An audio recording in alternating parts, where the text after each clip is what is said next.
And the circumstances of the appointment, there was a very clear message from all three political groups that you wanted change in the organisation, and I remember being very impressed by the quality of political leadership in the organisation, and I've said to you since, but I think then was even more noticeable to me that you weren't the sort of politicians I necessarily expected to find in Suffolk, which does have a tradition of being relatively steady as she goes. Yeah.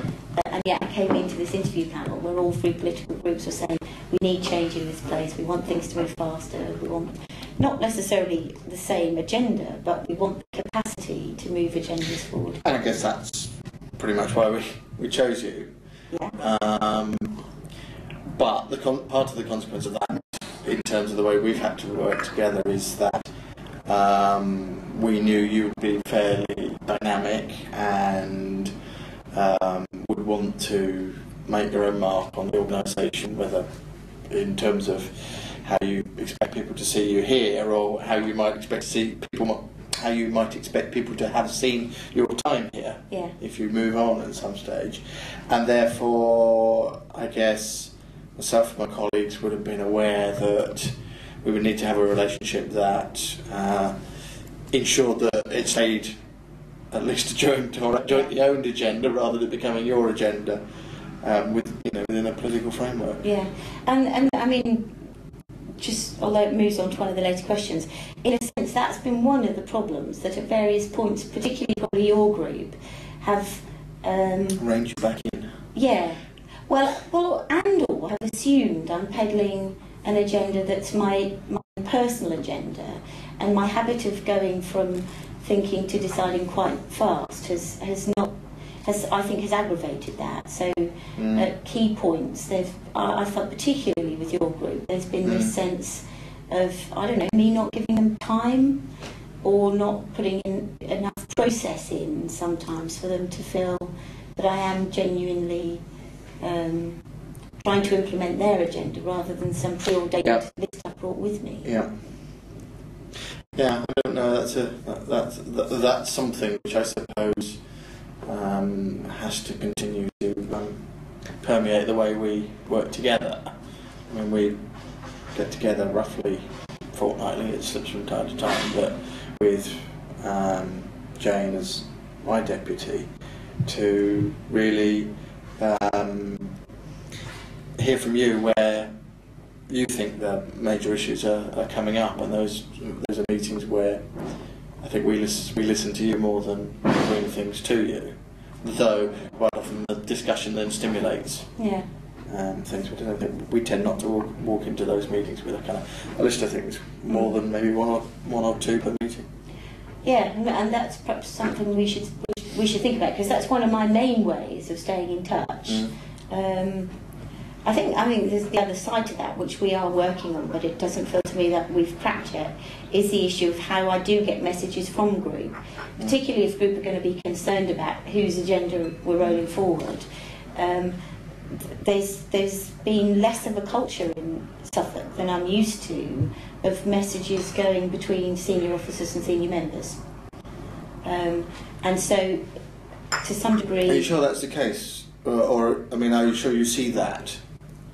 Because, education's got a fairly well-established M4 process where the senior 4 members meet with the EMT to look at what the management team are taking forward on behalf of the members, and to varying degrees in the other thematic areas. I still think it's mostly about officers telling members what they're up to, as opposed to acting as an opportunity for the group to give clarity about the stuff it's talking about. The bit I just don't feel keyed into at the moment is the group's forward agenda. Yeah. Now, so in the absence of that, what we're tending to do is bring an agenda to you, which we discuss, and by dint of either yes, that's right, or no, that's not right, or we didn't have the same opinion about that. We end up with an attempt to get an agreed forward agenda, but I don't have a sense of group saying to me, maybe they're doing education, but I don't sense it.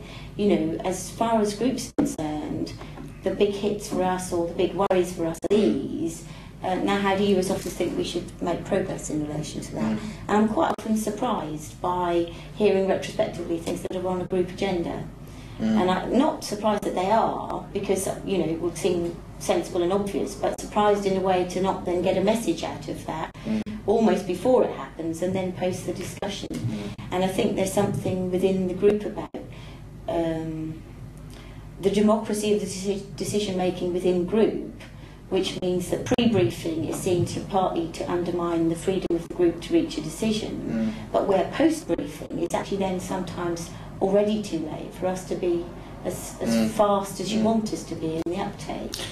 I think this is that's where a bit of a frustration. Yeah, and I think where the politicians struggle is to have enough of a view of the forward agenda to know what to take into group at the right times in order to get views, rather than being reactive to the things once they're on a formal agenda. But that's something we've acknowledged, but struggle to continue to find the best way of dealing with it. So, what goes on between yourself and leadership is becomes more focused, I guess, around corporate issues rather than broader issues. So the others will come in from time to time. I don't even know that it's focused on corporate. The sort of the thumbnail sketch it would leave me with is that I end up feeling that we can kind of draw up a forward agenda for group based on the officer view of what we think is emerging to share with group. But if we do that, we get a little bit of the, well, whose agenda is it anyway, and who told you to order it like that? But if we don't put an agenda in, we're not getting the mechanism or the dialogue with group that would turn that around and say, the agenda from our perspective is the following. Now, as a management team, very well deliver that. So it's kind of damned if you do and damned if you don't. If you go all the way back to the appointment, one of the key criticisms from members of this organisation, which I think is a valid one, is we move too slowly. But I think some of the reason we move slowly is that very dichotomy of how you get the clear agreement on what the important things are to move forward. And I guess one of the difficulties is that not all councillor colleagues are necessarily that comfortable with discussing the strategic agenda, particularly if you present it to them as a fairly fair agenda of business rather than having or having a discursive approach to talking about that agenda that says which things are important here and which things aren't. But it's so that means what I'm getting at that is that it then becomes for the leadership amongst the councillors almost to deal with the big picture. But that doesn't necessarily mean everybody has the ownership of it, if you'd like. If